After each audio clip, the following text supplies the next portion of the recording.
Raksasa teknologi Apple resmi meluncurkan lini laptop terbarunya, MacBook Neo, yang ditenagai oleh chip A18 Pro, prosesor yang sebelumnya memulai debut pada lini iPhone 16 Pro.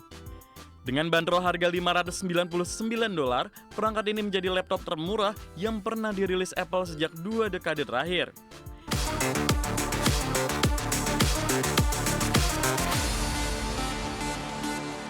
Raksasa teknologi Apple resmi meluncurkan lini laptop terbarunya MacBook Neo dengan harga mulai dari $599 Amerika Serikat. Langkah agresif ini diambil untuk menembus pasar PC kelas menengah sekaligus menantang dominasi laptop berbasis Windows dan Chrome OS.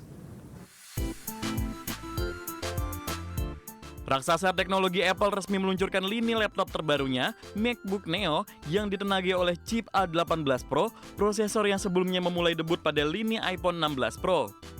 Dengan bandrol harga $599, perangkat ini menjadi laptop termurah yang pernah dirilis Apple sejak 2 dekade terakhir. Pemesanan awal telah dibuka mulai Rabu waktu setempat, sementara ketersediaan produk di toko retail dijadwalkan akan dimulai pada 11 Maret mendatang. Melalui kehadiran MacBook Neo, Apple secara terang-terangan membidik segmen pengguna laptop kelas pemula yang selama ini didominasi oleh perangkat Windows dan Chromebook. Langkah masuk ke segmen menengah ini dinilai berpotensi memperluas basis pengguna baru, terutama di kalangan pelajar dan pembeli pertama. Strategi ini menjadi ancaman serius bagi kompetitor di saat permintaan pasar global terhadap perangkat PC masih sangat sensitif terhadap fluktuasi harga.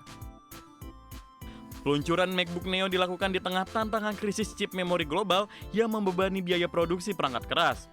Adapun, laptop ini dibekali memori terpadu sebesar 8 GB atau lebih kecil dibandingkan standar lini MacBook Air dan Pro terbaru yang kini menggunakan chip M5.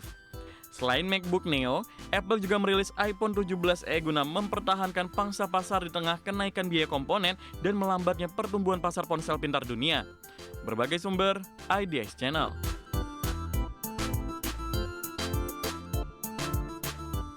Raksasa perbankan investasi Amerika Serikat Morgan Stanley dilaporkan melakukan pemutusan hubungan kerja terhadap sekitar 2.500 karyawannya di seluruh dunia. Langkah efisiensi ini diambil di tengah upaya perusahaan merampingkan operasional meskipun baru saja mencetak rekor pendapatan tertinggi sepanjang sejarah. Raksasa perbankan investasi Amerika Serikat Morgan Stanley dilaporkan melakukan pemutusan hubungan kerja terhadap sekitar 2.500 karyawannya di seluruh dunia. Melansir dari laporan The Wall Street Journal menyebutkan bahwa pemangkasan tenaga kerja ini menyasar 3 divisi utama, yakni investment banking, wealth management, serta investment management. Jumlah 2.500 pekerja yang terdampak setara dengan sekitar 3% dari total 82.005 karyawan Morgan Stanley di seluruh dunia. Meski rencana ini mulai disampaikan sejak pekan lalu, sebagian besar pemutusan hubungan kerja dilaporkan terjadi secara serentak pada Rabu kemarin. Menariknya, langkah PHK ini dilakukan justru setelah Morgan Stanley membukukan pendapatan tahunan tertinggi sepanjang sejarah pada tahun 2025. Kinerja kuat tersebut didorong oleh lonjakan pendapatan investment banking hingga 47% seiring meningkatnya aktivitas transaksi korporasi. Para eksekutif perbankan sebelumnya bahkan menyatakan optimisme terhadap prospek bisnis tahun ini yang didukung oleh kuatnya pipa proyek merger, akuisisi hingga penawaran umum perdana saham atau IPO. Adapun fenomena perampingan operasional ini tidak hanya melanda sektor perbankan, namun juga menjadi tren luas di berbagai perusahaan Amerika Serikat seiring meningkatnya adopsi teknologi kecerdasan buatan atau AI. Sebelumnya, perusahaan pembayaran blok milik Jack Dorsey juga telah memangkas hampir setengah jumlah karyawannya guna mengintegrasikan teknologi AI ke seluruh lini bisnis. Lalu Morgan Stanley kini menyusul deretan perusahaan besar yang memilih jalur restrukturisasi untuk melindungi portofolio dan efisiensi jangka panjang di tengah volatilitas pasar. Berbagai sumber IDX Channel.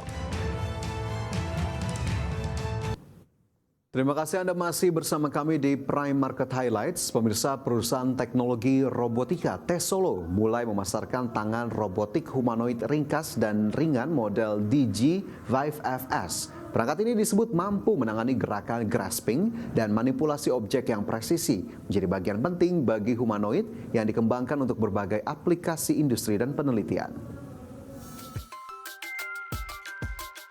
Perusahaan teknologi robotika Tesolo mulai memasarkan tangan robotik humanoid ringkas dan ringan model DG5SS. Model ini adalah tangan robotik berbentuk seperti tangan manusia dengan 5 jari dan 20 derajat kebebasan DOV. Desain kompak dan berat di bawah 1 kg membuatnya mudah terintegrasi di berbagai platform humanoid tanpa memberatkan sistem utama robotika. Tesolo menyatakan tangan ini mampu melakukan gerakan grasping dan manipulasi objek dengan presisi terbilang tinggi. Mencakup menangani bantuan alat menangkap berbagai bentuk objek hingga tugas perakitan kecil yang membutuhkan fokus finger dan kontrol lembut. Digi5FS dirancang agar mudah terpasang dan terintegrasi dengan berbagai sistem humanoid yang sedang dikembangkan. Kondisi ini membantu peneliti dan UMKM teknologi robotik untuk mengadopsi teknologi manipulator tanpa biaya dan kerumitan yang terlalu tinggi. Pengembangan dan komersialisasi Digi5FS dipandang sebagai landasan untuk memperrealisasikan humanoid robot ke lingkungan produksi dan layanan. Dari lini produksi industri sampai robot layanan yang membutuhkan interaksi dan manipulasi fisik objek di dunia nyata. Komersialisasi tangan robotik Digi5FS menandai pergerakan dari pengembangan konsep menuju implementasi praktik teknologi humanoid. Dengan kemampuan grasping yang lebih presisi, desain ringan, dan kompatibilitas meningkat, semua dapat memperluas penggunaan humanoid di penelitian, produksi, dan aplikasi industri lainnya di masa depan. Berbagai sumber IDX Channel.